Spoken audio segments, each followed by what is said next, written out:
Hi there, welcome back to Naturally Recovering Autism. I am your host, Karen Thomas, and I want to thank you so much for being here and being a proactive parent to help to get the resources you need to help your child live their most fulfilling life. And as you know, I'm all about the underlying causes and what we can do naturally to help our kids to be who they truly are, which was my story with my own son when he was diagnosed with autism. I was told to drug him, try behavioral therapies, and good luck. There's nothing more you can do for him but manage his symptoms. And I thought, no, as my background being a craniosacral therapist studying the brain, I knew the brain could heal, but I didn't know that much about autism, so I began my own research. And our guest today, we are going to talk about a little bit about how we can naturally help your child with autism to build relationships, have improvements in language. And as you know, I'm all about working with naturally and safely and allowing the child to be who they truly are. As in my work, I work with the underlying causes. We're not just working with symptoms. I'm really wanting to help those underlying that reduce the toxins, the inflammation, the things on the brain. They're inflaming it and not allowing them to be who they truly are. And our guest today, we have a special guest with us today, and I will introduce him in a moment here. But it's so important to understand that his work is all about honoring who the child is naturally and not forcing them to do something that they're not able to do right now because of maybe toxins or inflammation and things in their way. And so today we have with us Rob Bernstein. He is the founder of Bernstein Cognitive Method, a Columbia-educated autism specialist focused on relationship and early language with 35 years of experience in the private practice and award-winning author of Uniquely Normal, Tapping the Reservoir of Normalcy to Treat Autism, with a foreword by Temple Grandin. Rob is an international speaker featured in Dateline and the New York Times and is a member of the U.S. Autism Association Advisory Board and the Autism Today Board of Directors. He has consulted with organizations including New York City Department of Education and the Bronx Lebanon Hospital. And Rob, I want to welcome you and thank you so much for being here. I'm excited for you to share what you have with us. Well, thanks for inviting me. Yeah, my pleasure. So, and I know you as well are also a parent of a child who has autism. And so I think that's always important for our listeners to know when that is the case with anybody, because I know, as you do, that unless you have a child yourself with autism, you don't really, people just don't, or even if they want to, they really just don't understand what it's like to be a parent and what is what goes into really helping your child the right ways and honoring who they are in that process. And I know that your work does that. So, what I am curious about is a little bit more. Let's start with the kind of the basics. Like, your program is a method that is working with the child so that it does honor them. It's not forcing them to do something. It's letting them do it on their timeline and as who they are. But I'm going to let you take it from here because you're going to have a much greater explanation for it. And I would love to hear have you share what that is, how you do your work. Yeah, I love the way you start this, Karen. Like, we don't want to force these kids to learn what we want them to learn. Mm. Well, how else? That's the way we all learn. There's a curriculum, there's a teacher. This is what you're going to learn today. Public I mean, like, school. and that works for most kids. Like what do you talk? How else? How else are we supposed to teach? And how else? So, and this from my second book, this person, Wen Lawson, wrote the foreword, and he said, this is who Bernstein is. He says, my mantra is let your child lead. And Yes. from there, do whatever you need to do. You do need to know what the next step is somewhere in your mind, which may not be easy. But so I have the example of, and I have slides of this and videos, which I don't know if I can show them or not, but let's say you're jogging with your kid and then you stop. You may believe you're really tired. Now, you're giving the kid the opportunity to interact with you, to see things from your point of view. When you're talking about relationships or even language, in order to develop relationships or language in the first place, you need to have an idea of the other person's point of view. I mean, it's simple for me to say, but with these kids that are autistic, aut means self, right? So a lot of times they have difficulty seeing. So it just may be a real important to some listeners out there, the idea of you stopping. What is my child going to do? Is my child just going to keep on running and just ignore me? Is my child going to say, "Hey, come on, daddy, come on, mommy, let's keep going," right? Or is my child going to say, is the child going to say anything?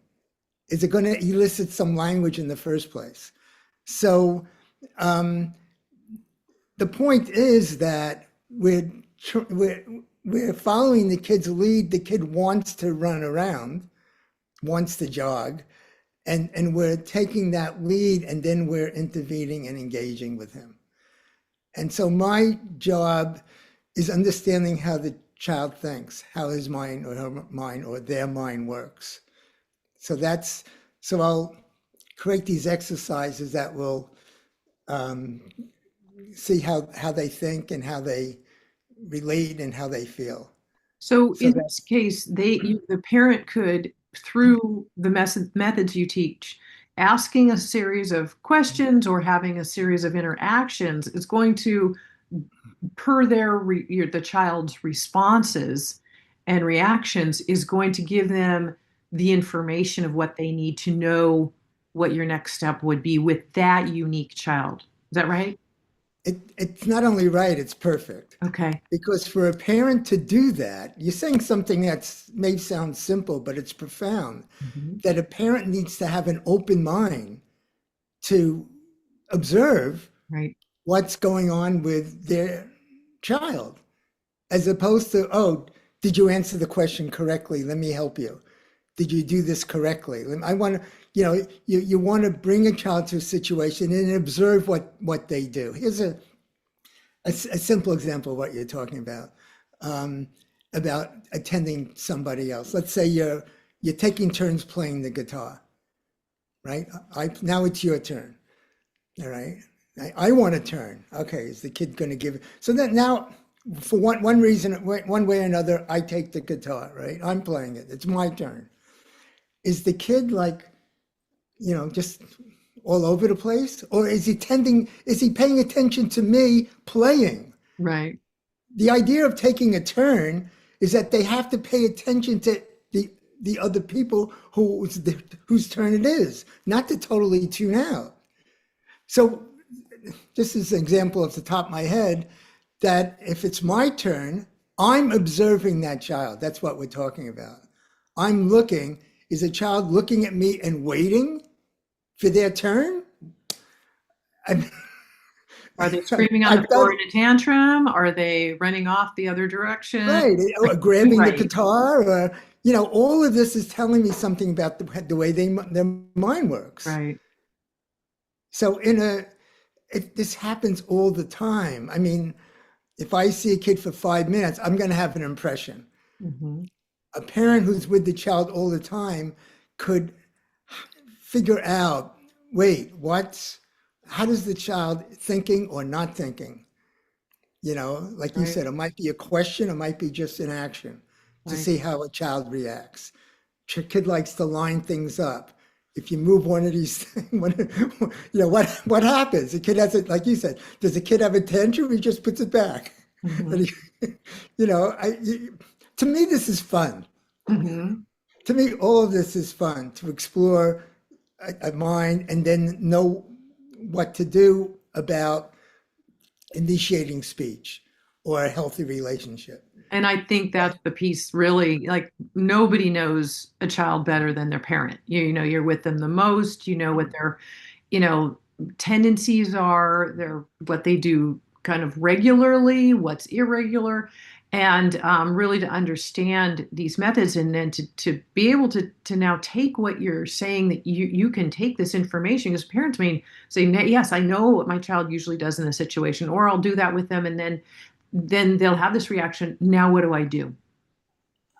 Right, and what parents, I was thinking of something else. So I might have missed what you said, the last thing you said. But what parents often do is that they fill in for the Mm-hmm. child. If I meet somebody, I don't know, online, I see an interesting kid or in the park or whatever, and I feel comfortable, asking the kid something. The parent tells me the answer. Wait a second.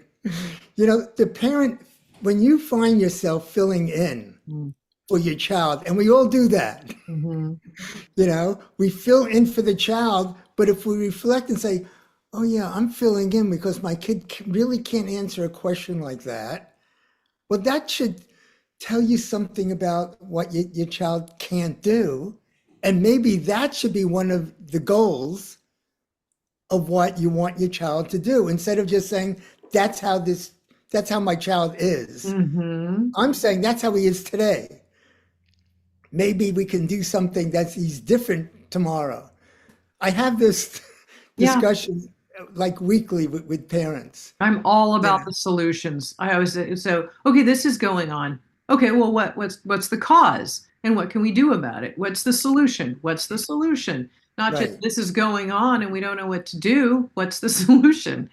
No, no. The word underlying is perfect. What you said before, as opposed to like a behavior. I want to change the behavior. Hmm. It doesn't matter. The kid comes into a classroom. I want the kid to sit down. That's the behavior.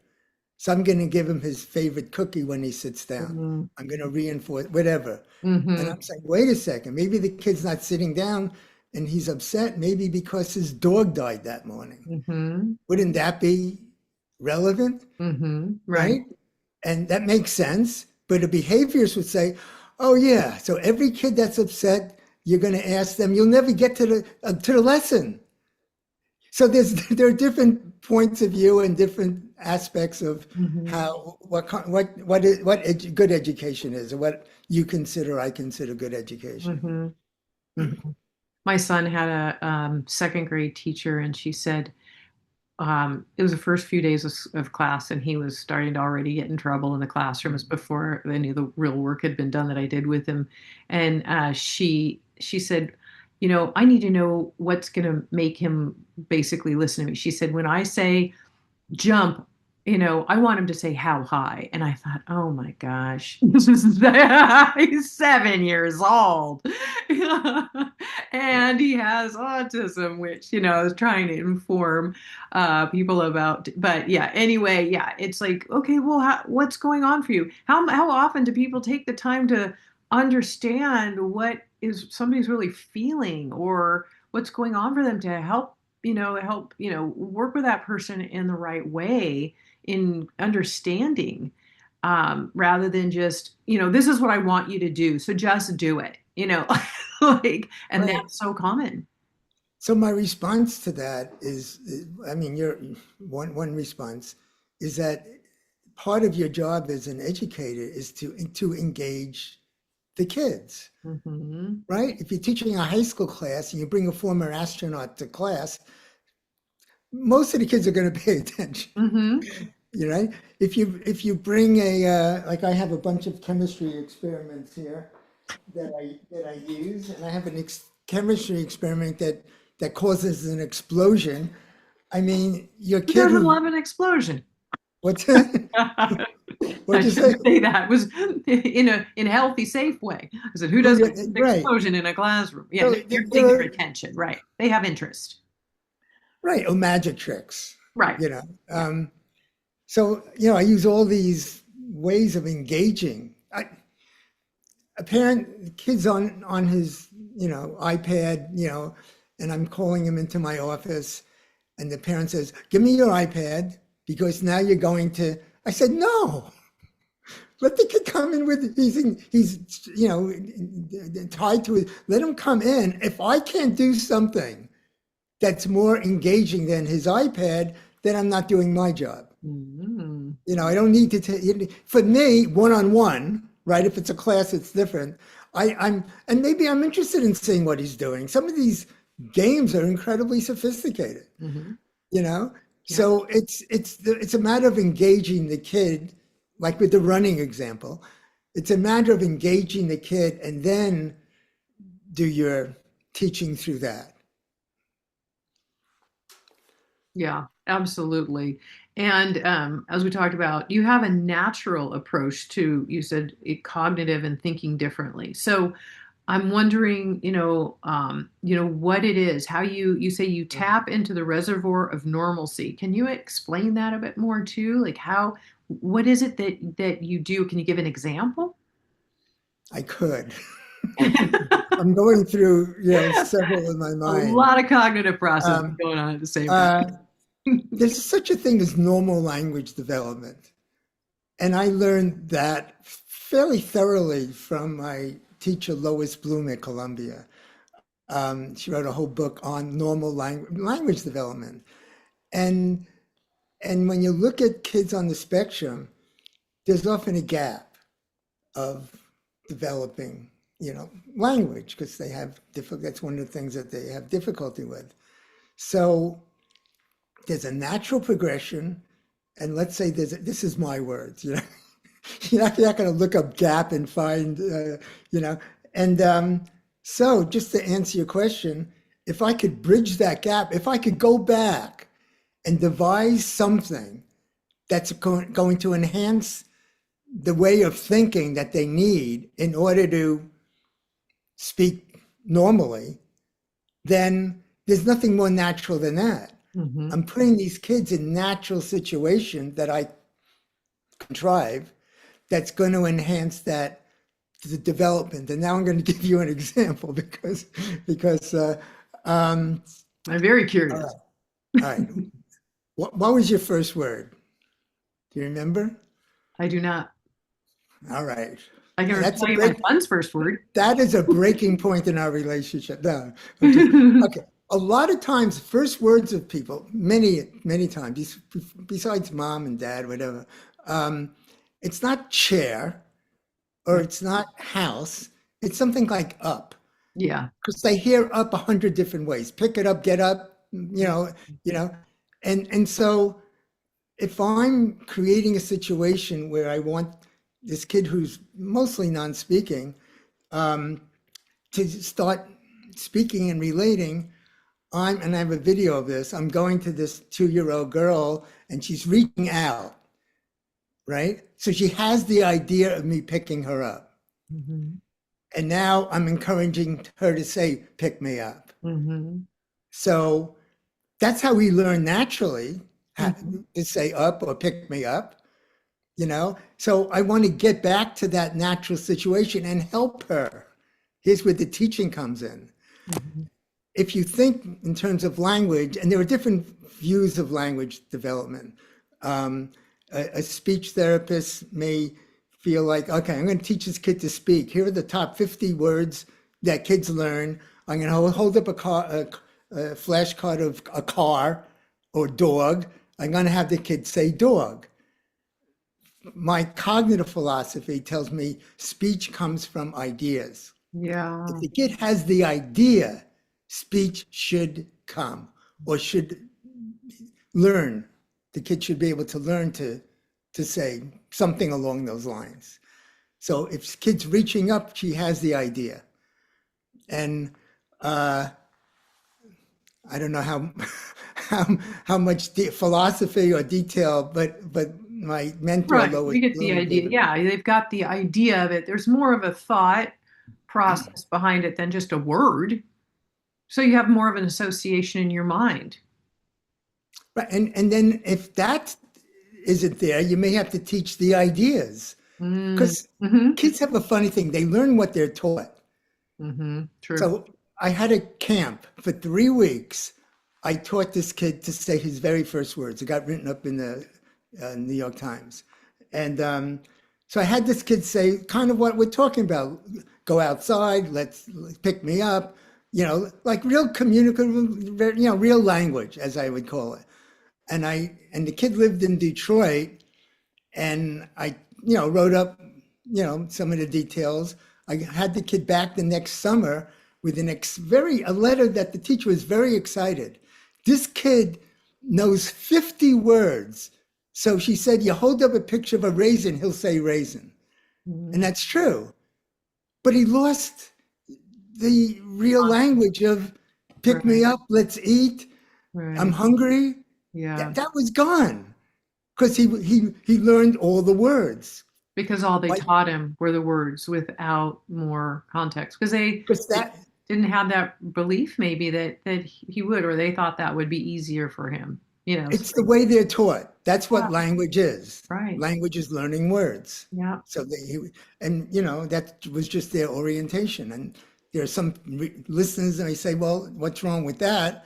I'm saying there's a lot wrong with that, but that's just my orientation. That's all. Hmm. But the point is that the kids will learn what they're taught. Hmm. And I'm giving a talk on Wednesday in Connecticut with, I'll just, Spednet, Spednet. I'll just mention that.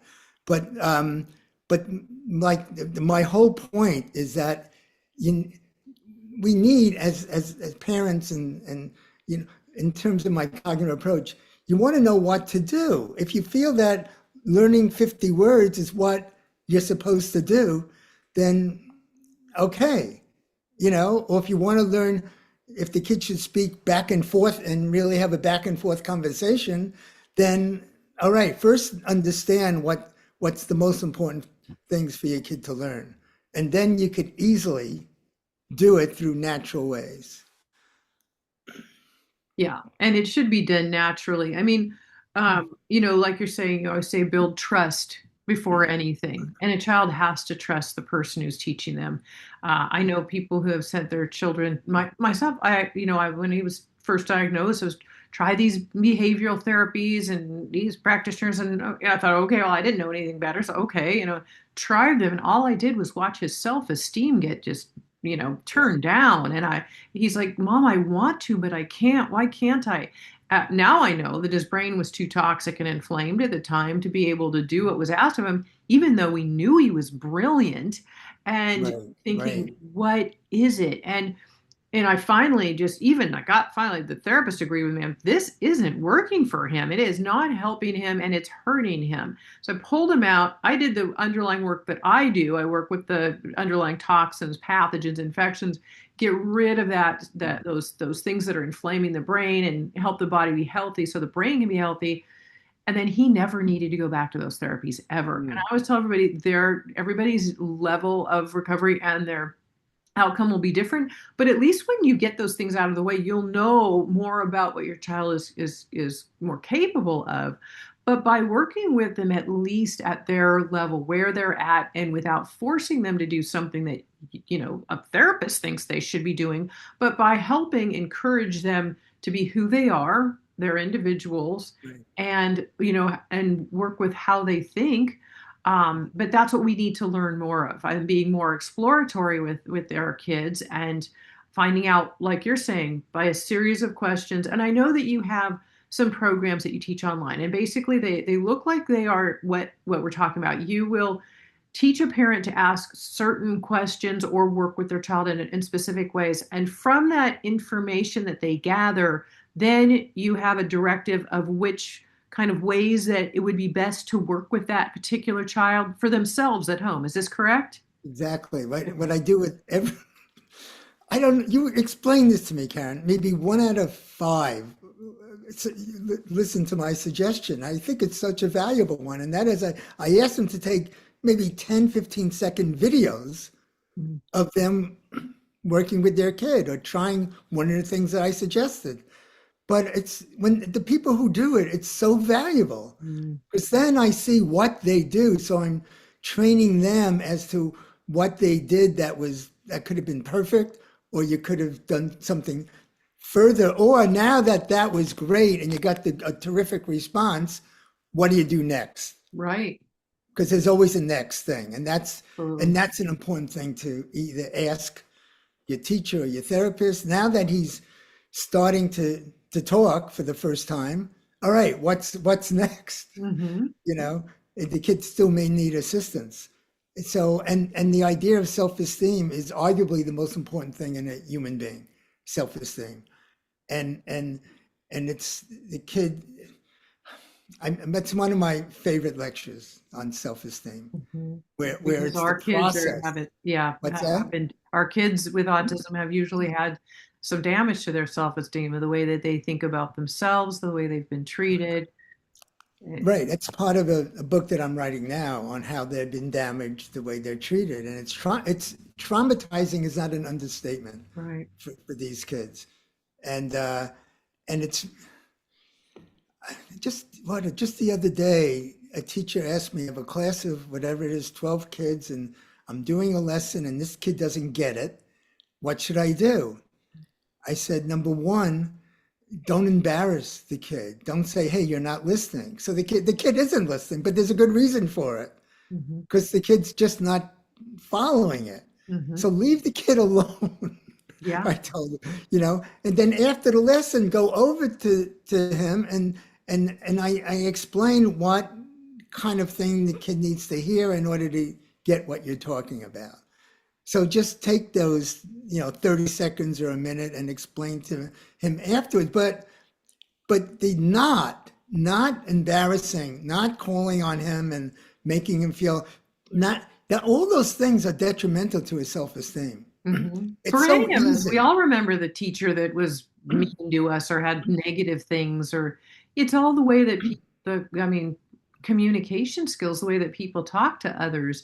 And I've worked with people in crisis for 39 years. I know that the way that you speak to people and the words you choose make all the difference in their belief in themselves around what you're talking about and their ability to succeed. It's so true. I mean, I've been in a meeting where a kid, they made 150 brownies. I think I wrote about this. Um, and they were going to have several for a bake sale. So the teacher says, only one brownie. And this kid really wanted another brownie. So he ran up to take another brownie. The teacher assistant got in the way. He wound up pushing the assistant because he's autistic. He's getting the brownie. And when I go to the meeting, he got suspended. And I go to the meeting, they say, it's a real world. They tell me it's a real world out there. He has to, follow the rules. And it's like, well, okay, but you're not seeing it from the kid's point of view, Mm-hmm. you know? And if you want the kid only to have one brownie, maybe you have to have him buy into that idea. Let's talk about that, you know? Maybe as a group, have the whole class talk about it. Maybe you'll all decide you should have 1.5 brownies. I don't know. Have the kid buy in. No one's asking the kid's opinion, Right. right? To get some About what to do. understanding. Right. What's that? Just to get some understanding about, he all he thinks is I want this and you're telling me no. I have no idea why you're telling me no and you're not listening to me, so why should I listen to you? Right. And that would be a great educational lesson. I mean, okay, the kid is whatever you want to call it, egocentric. And if the teacher stood back and say, whoa, um, all right, fine. Let him take the extra brownie because I don't want to cause, hell. But let's talk about this. Hmm. You're gonna have a limit. Are you gonna take 3, 4, 5? I mean, why don't you try to change the kid's mind so he's less egocentric? Hmm. That that would be, and it starts with what we said earlier. It's like, I'm going to dictate what you need to do to follow the rules, Hmm. which works with most kids. They understand, like, oh, that's a rule. That's okay. I'm going to follow. Okay. They do what you think they're supposed to do, but a lot of our kids don't. I could give you another example of that. Um, this this father would potch, hit on the butt their kids when they, do something wrong, right? And the girl, the boy, the younger brother, understood that that was a punishment. He said, "Oh, I did something wrong. I'm not going to do it again." All right, so it worked. Whether you like punishment or not, at least that worked, right? The Hmm. girl interpreted as, "Why is my father hitting me if he loved me. My father doesn't love me anymore. Oh, This is yeah. serious stuff. My Yeah. father doesn't love me. Hmm. And she really believed that. So Mm. I had the father come in and he said to me, well, that's what I was brought up. What do you, I have no other alternative. That's the way I learned. That's the way it is. I said, look, I'm not here to tell you how to parent, Hmm. but you're going to have a daughter who feels that her father doesn't love her. That's what it is from her point of view. Hmm. It's not my idea. That's her point of view. Hmm. And so if you continue, you're, you're going to have a child who doesn't love you. And it sounds like a 10-minute conversation. If this is 45 minutes Hmm. of him kind of absorb the idea that, well, I have to sort of change my approach with my daughter. Hmm. And that was a lesson from, like with the brownie example or other examples, we have to take into consideration the kid's point of view. And if the kid's point of view is wrong, then how do we go about changing that? Instead of following the rules that isn't going to work. That's not going to change the way they think and where their mind is. So there are steps that you can take so the kid is less egocentric. And that's what I do for a living. That's what I Yeah. can talk about. Well, and especially for a child with autism, they don't have the filter, they don't have the understanding always of why somebody's doing something, and even for a child under the age of 7, one child could think, mommy gave Jimmy a lollipop and not me, so that means you don't love me, or I did something wrong and I'm Right. bad, or I'm unlovable. These are all very Yeah. common subconscious messages and things that we pick up as a child just because of what we interpreted the situation as. You take a child with autism, and they are much more likely to just have no or very little understanding of what a situation means. So it has to be explained to them. And I tell parents that I work with all the time, like, even if your child is fully nonverbal and you think that they're not listening to you, they are. They can hear you, they understand. Just keep, as you're doing things, educate them why you're doing it so that they are gaining an understanding. And even if you don't think that they're listening, they are. When they're doing these types of situations that you mentioned at school, or boy, if law enforcement were taught this type of thing, when it Mhm. comes to people with autism at all ages, and many are growing up to being adults, they're not just trying to be an insolent or a bad child. They are just, openly expressing without a filter. And so we have to find out may find out what the cause is, but most people want to know. I want to know what the solution is, because rather than just detain them or punish them, I think the Yeah. worst thing they can do, and especially in like elementary or middle school, is take away their recess and to punish them. I'm like, oh, you are going Right. to regret that one. They need to go out there. You should tell them go run around the track 3 times. That's what they're punished.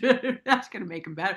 But because they've got pent up energy, they've got anxiety, they've just there's so much going on there. So um, basically it sounds like that's what your programs do. I mean, we've talked about everything that things that we see, and now parents who are looking for a solution for what they can do. That is basically what your program can tailor it more to the individual, once they're doing one of the programs, so that they can kind of gain the understanding from you. Okay, if a child is kind of doing this, then these are the next steps. Is that right?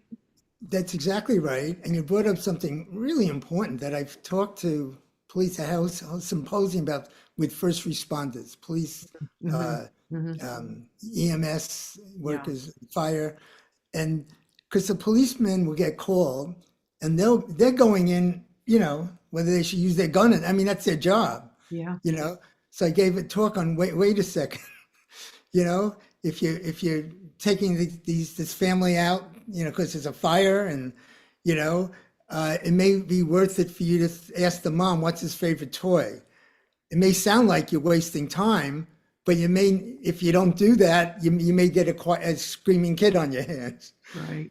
The kid's hiding under his. I mean, there's so many things that and there's lots of stories of how police react because they don't understand Yeah, autism. So they don't understand. that's important. The other thing that I wanted to um, respond with is that a lot of these kids have figured out how to calm themselves down. And that's this whole idea of self-regulation is really important. So this one girl would feel that when she's starting to have a meltdown, she could feel it, that she's losing it. And she would take out her iPad and start drawing, you know, and that calmed her down. And the teacher was, why are you doing that? You should be listening to me. Well, she really is listening, but she needs to do that in order to listen. And just like what you said, that, I told the teacher, well, if you insist that she puts away her iPad, then you're really going to have a problem that you really don't want to have in the classroom, because she's doing it to calm herself down. She's not doing it to offend you or Right. to be You're not nasty. listening to me. Yeah. And then that person is just reacting from their own issues, that teacher. Right. No, no, you're right. You're right. And it sometimes takes a while to figure out what is going to calm, because teachers always they're good people. I mean, it's not like, they'll say, oh, we have they can always, leave and take a break.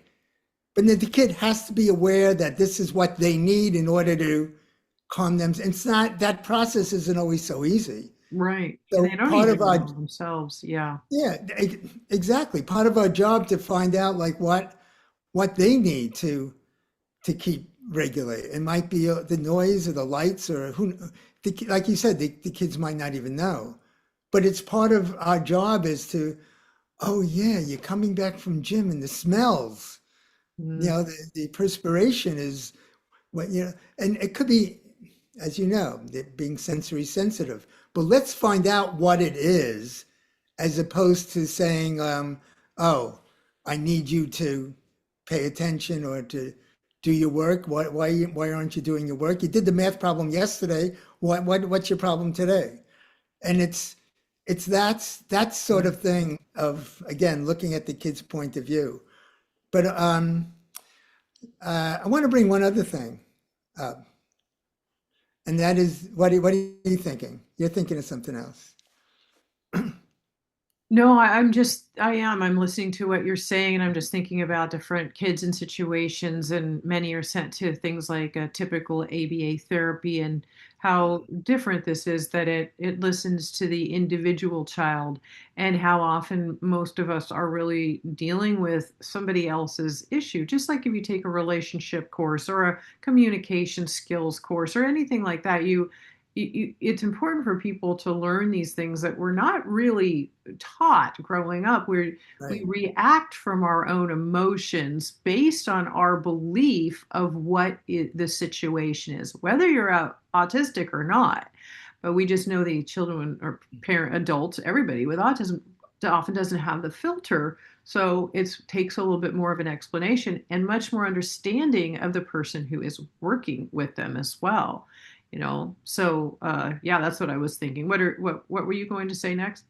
no, what you're saying now is very important. I thought I made up this term, you get emotionally hijacked, and then I realized it's been talked about but that's what happens on Yeah. either side.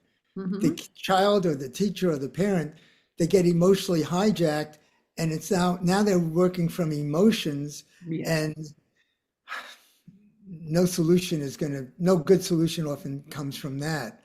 So Hmm. how do you recognize that? How do you Hmm. have your intellect come in? And Yeah. and if you do something wonderful, that if you really pay attention in the class or a situation, you relate to another kid, and and it gets unnoticed because it's invisible. It's like you're just doing what everyone else does, but no one is saying, "Wow, how did you do that? Do you Hmm. think that you do that again? Be aware of another person's needs." Um, but I wanted to bring up something really. Uh, it's when you say, ask questions, have this dialogue, the kids always thinking and or listening to you. but there are a lot of things they could do that require very little dialogue. So I have this here because I'm going to bring it to my talk on Wednesday. This is very simple, right? Hmm. A 2-year-old can do this, Yeah. right? And most kids on the spectrum, most of them, if they can't do that, then okay, they need to learn, you know, which one's the biggest. Hmm. That's the concept behind it. Yeah. And for anybody listening to this on audio only, I will put this out so it's in video, um, also knowing that this is a one of those stackable, like plastic donut things where you drop them into a hole, and the larger one goes at the bottom, and then as it goes up, the smaller one is at the top, and that is what Rob was showing right now. So we all cognitively, usually know what's supposed to happen, but maybe not everybody. I don't know. You're interpreting you remind me of a talk I did to Spanish speaking people. And I said something that I thought was like really funny. And I had to wait 5 seconds for the interpreter. So to I get said, I thought that was funny. I had to wait 5 seconds and then everybody laughed. It was really, um, but what's interesting about this 5-ring toy is that the first one, which is the biggest, Mhm. is often you know, something kids can do, right? And now, and I colored them the same color, then it's like, what's next? Mhm. Now the kid knows which one's next, but could they tell you which one's next? Mm. In other words, now you have the 4 left over, Mhm. right? And now, like, what would you say, Karen? Here's the 4 left over. Tell me which one I put next. What would you say? Yeah, the gold one. They're all gold. Well, I have a The wise ass next kid, but that's largest one, being specific, right? right, right. You see, that's what I devise these things that's really fun. You can see why I do this. So How it you makes said, people think. Mhm. so you say out of these 4, the, the largest one. But for a kid that needs to think and needs to maybe not be there where you are, will say, wait a second, the one that's already on it is the largest one. Mhm. So the next largest one. Right. And that's a real conceptual linguistic challenge. You Mhm. can see how that exercise is different from holding a picture of a balloon and say balloon. Right. Well, they Yeah, say one's pretty, you know something when you can really teach it, and we can know things and know how to do it, but how can we really teach somebody else or tell somebody else how to do it where they understand it? And that's the challenge, or the goal is to be able to explain that and communicate that in a way that the other person understands. right. And it's the difference between perceptual and conceptual, or something that's rote, or something that the idea you understand, like counting. I have kids coming in, the parents very proud they could count to 120. And I say, do you know what the idea of counting is? Now, in India, I spoke to 800 people, and I asked 800 people, what is the idea behind counting? 2 people raised their hand, Mhm. and one I thought was pretty much my idea. My idea may be wrong too. So, what is the idea of counting? And I see you're thinking, but see, you're I'm not. sort of waiting for what you believe the idea of counting is, to know how to count things, basically, like like there are a lot of different reasons that we count, like, so what were their replies, in which So, you think so it could be to me, treated. the idea of counting is that 4 is one more than 3. Okay. That's the idea Mhm. of counting. Okay, yeah. But um, it's and also adding or counting. You need to know if to have the idea of counting, you have to know the idea of subtraction. Right. It's a Piagetian thing. You can't under, He's saying you can't understand the concept without knowing the reverse of the concept. You Mm. can't understand big without understanding something that's not big. Hmm. Hot and not something that's not hot, Right. right? I mean, on and off, Hmm. you know. Oh, I turned the vacuum cleaner on. Great, I know how to turn it on. Well, that means you also know how to turn it off. Hmm. 100%, right? Right. So to understand that counting, say, that's one more, you also have to know that there's also one less. So Hmm. when you're teaching math, 1 + 2 is 3. At the same time, you should do the subtracting. 2 + 1 is 3. 3 take away 1. It should be together because that's where the concept comes in. We don't usually do it that way, and it works because most of the kids do it themselves. Hmm. They play with the numbers like I did. I play with the numbers, but sometimes autistic kids don't. So I'm going to tell you a very cool kind of thing. I don't know if I'm sharing, some of my secrets here. I hope it's okay. Yeah. So look, you have your closed fist, and you show the kid how many pennies, and the kid counts, 1, 2, 3, 4. Hmm. You close your fist. How many pennies am I holding? The kid says 4. He just counted them, Hmm. right? Yeah. You keep your fist closed. You put the fingers of the other hand into that fist, and you pull out 1 penny. Hmm. So right, the kid knows there's 4. You're pulling out 1 penny, Now there's right? Now three. you know what? Now there's three. Yes, because you kind of functionally subtracted. Right. But to me, it's so much fun to do because if the kid understands that concept, it's yes, 3. He could visualize whatever he does, 4 take away 1. But what a lot of our kids do is, should I tell you? Yes. Is like now you say now how many? They say open your hand. Ah. Because how can I Uh, know how many without counting them? mm, They've learned only one dimension, mm, mm, which in my mind and Piaget's mind, they don't have the concept. mm-hmm. They know how to count, but they don't have the idea, the concept of counting. And are And they you say, showing them you're taking 1 penny away? Are they yeah, visualizing that? you're showing them the 1 penny you're taking away. But they still Right, don't have the concept that there's one less in the hand until the right, hand is open right, because they right, can't. Now, a lot of these, kids with autism are brilliant in math, right. many things, but math is one. And so, would a child with autism who's wise math still not really be able to get that understanding of one was taken away, or until the hand is opened, they still can't conceptualize that that has happened. Yeah.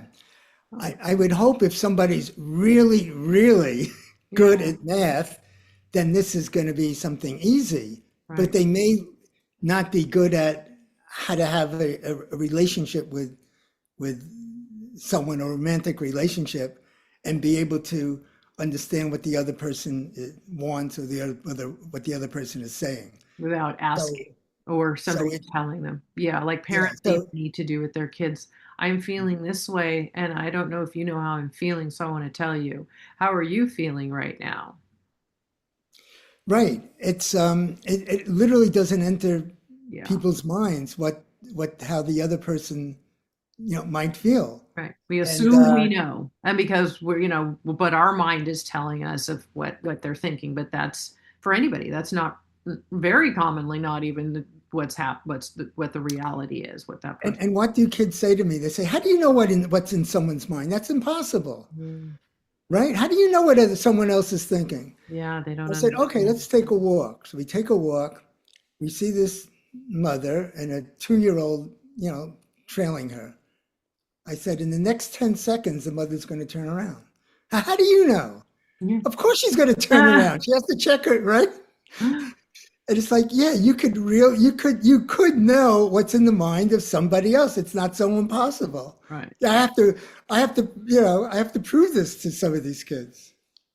Yeah. You know. Yeah. Well, your work sounds very, very interesting. And what I'll do too is I always create a blog page for the podcast, and I link it to the episode number. So this one is 245. So at naturallyrecoveringautism.com/245, I will add all of Rob's, his website link, and so you can find his resources and research a little bit further. I hope this has been helpful to get you the greater understanding. I think it's important that we had this conversation and that you're listening, because it helps to absorb a little bit more understanding of what's going on for your child, and helping to understand them better, and maybe even working with the staff at their school a little bit better about how they can work with your child. Because I know when you come in for a 504 plan or an IEP, Right. the parent advocacy is everything. They want to know, well, how can I help this child? What can I do? If they're caring staff, they should be asking. And you are the one who, as a parent, who knows what bothers them, what helps them, how they feel.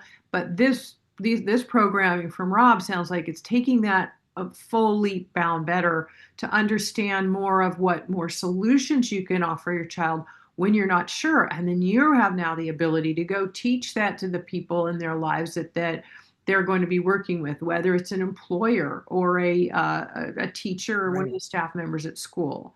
Again, the show notes will be at naturallyrecoveringautism.com Yeah, forward by slash the way, that's really 45. well said. And the parent is part of the IEP, at least in this country. Yeah. It's the IEP team. Hmm. And so you have a right to put some of those solutions that you mentioned, Karen, on the IEP. That could be part of the plan. And Absolutely. I've done this hundreds of times with, right, with IEPs. I would add a page. So you are entitled, and then you know how important the IEP document is, right? Yeah. So Oh, just absolutely. And the staff needs to know what to do. You don't want them just putting a program right, together with your child, like they're going to do this and this and this. Well, maybe that's not the greatest way to work with this a unique child. Maybe the last one you worked with that worked, but this might not work with this child or the next one.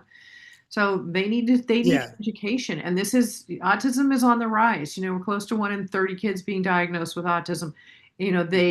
We need to help educate them, and it helps by you educating them for your child and helping them understand that everybody's unique, and that there are other solutions around this, because it makes it less frustrating for the staff as well. They feel like right, they have solutions, because most good people do want to know what a solution is but don't know, and other right, people are just, they get into their own reaction for their own personal issues. They just want to control the situation, and they get more and more angry if they can't control it. But that's right. their own stuff from childhood, but they're projecting it onto this child and won't listen to them. So, helping them understand they're not doing this this isn't personal. I say that to people a lot. With a child, don't take it personally.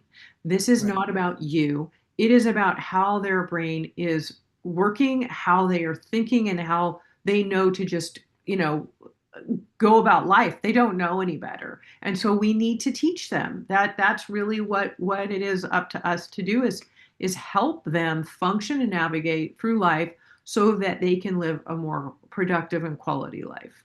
And it should be exciting and fun to Yeah. understand this new mind. Every mind is different. Yeah, Let's, under, absolutely. let's understand it so we know what to do about it. Yeah. Well, thank you, Rob, for being here and for your 40 or 50 decades of work around this. I mean, it's so important, and it does take some education. And I know Well, the at least we stopped at 50. It does. It keeps going. That's right. Because we started when we were 5.